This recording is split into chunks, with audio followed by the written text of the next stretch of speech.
Good morning, day 85. Hopefully I'm getting that right. I think I am. Losing count. We're going to talk about potential today. That's a big topic. And it can be a very subjective and objective thing. I read Psalm 18 this morning, and it was a song or a praise kind of David being rescued from Saul. And it was a pretty long one. It went from, I was in danger, I thought it was over, I was doomed. And you came in, you rescued me, and then I also joined in the battle. I had victory. I am strong. I can wield a sword, and with my bow, I had victory over my enemies. So he gave himself credit. It's a windy day. So hopefully you can hear me. Winter's coming in, last little bit of March. We're getting a little hopefully last show of winter. And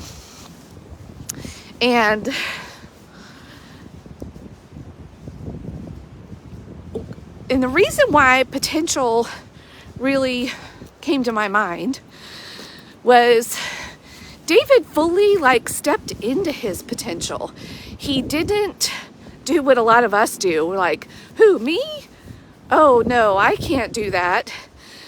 Even though God designed you for the thing, he's giving you the opportunity.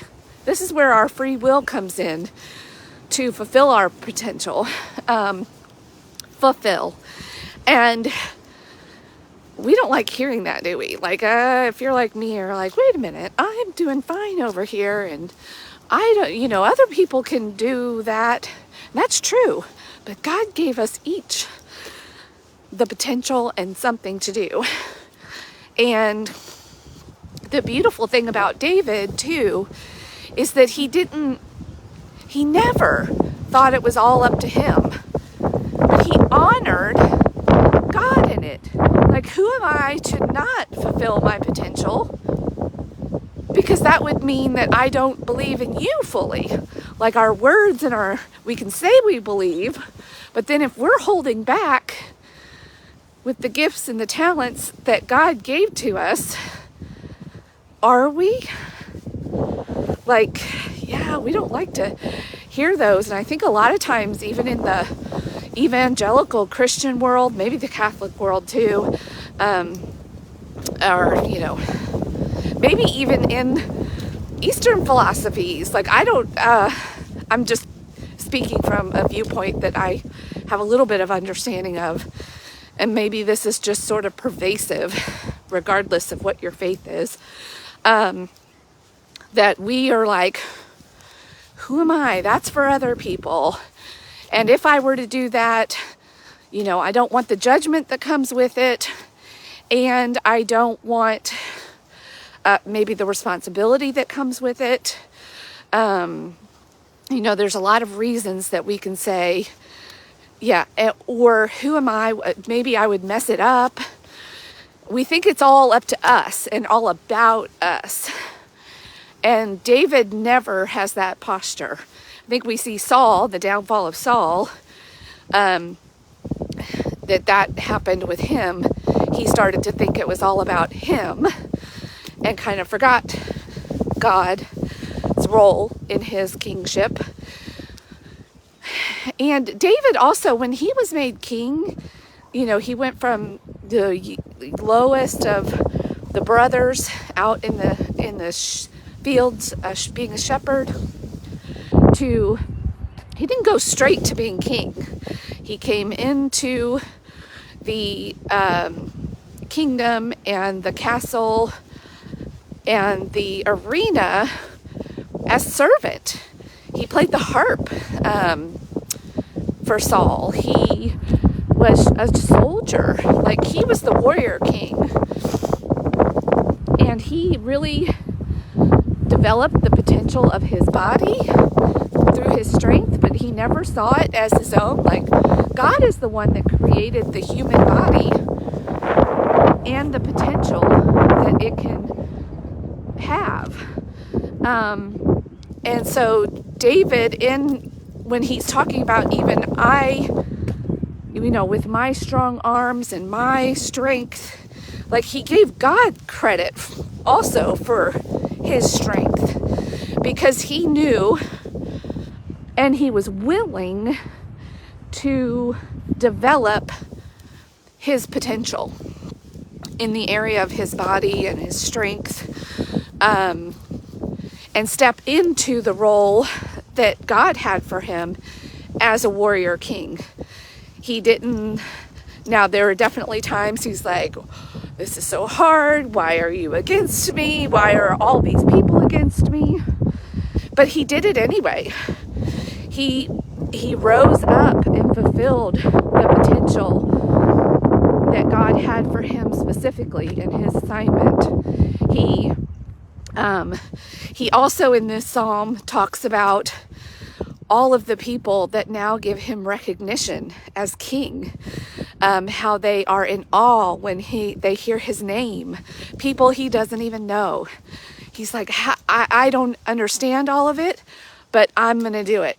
You told me that this is my role and my assignment and my calling, and who am I to say no? Who am I to say no?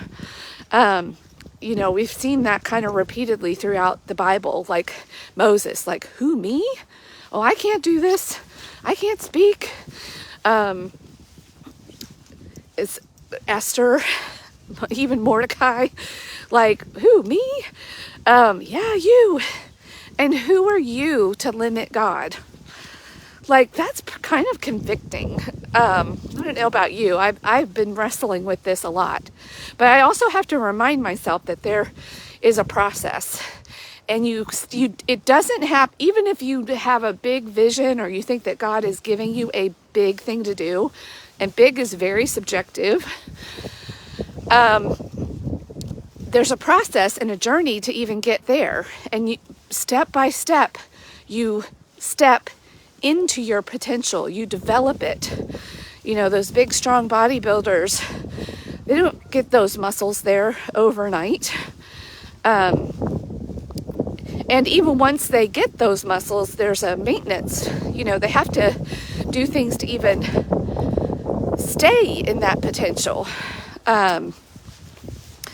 So that's what I'm thinking about today, was David's willingness to recognize the potential of the human body, of the human person in general, the heights that they can reach, and not spending too much time in the space of, I don't know, me? Are you sure? I don't think so.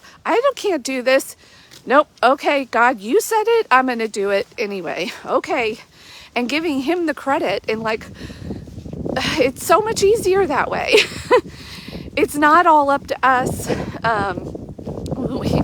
Just to piggyback on this whole week, it's, we don't need to be overwhelmed by it. We have God to rely on and reassure us, and even other people that can see that potential in you. Have you had other people say, I really see this in you? And instead of getting excited about it, you think, oh no, me, and you run away and you hide. A lot of us hide in our habits. And you go, oh yeah, la, la, la, la. Put your hands over your ears and go, no. And then you miss out. God moves on to the next person. And then you see somebody going, well, I think I could have done that. I think I was supposed to do something like that. And you don't. And instead of being inspired, you stay in your human brain and you get discouraged. And that's not how David operated in the world. He didn't see himself, like Saul saw him as competition and a threat. And David was like, I'm not competing. True. And my voice is getting high pitched. What's happening there? I think true leaders and true people that really see their potential, they're not in a competition with other people. They're in a competition maybe with themselves, but they're like, oh, they're not too caught up in what other people are doing. I think true people that truly own their potential and stay in their own lane are excited by their assignment. They don't have time for all of that. They know that that is a distraction and that is going to throw them off of their potential. Look how pretty those colors are. I'll turn around. Oh, look at that. And every day has its own potential and takes you a step closer to your full potential. And so don't be discouraged, and watch for the breakthroughs. That's what David did in this scenario. He felt overwhelmed. He cried out to God. God came. David gave him credit, saw what was happening, stepped into his potential as victor, fulfilled his potential, and didn't take all the credit. Yeah. Anyway, I'm gonna keep it short and sweet today. I don't know. It's never really too short, is it? All right. Have a great day wherever you are. If you're gonna rise, you might as well shine.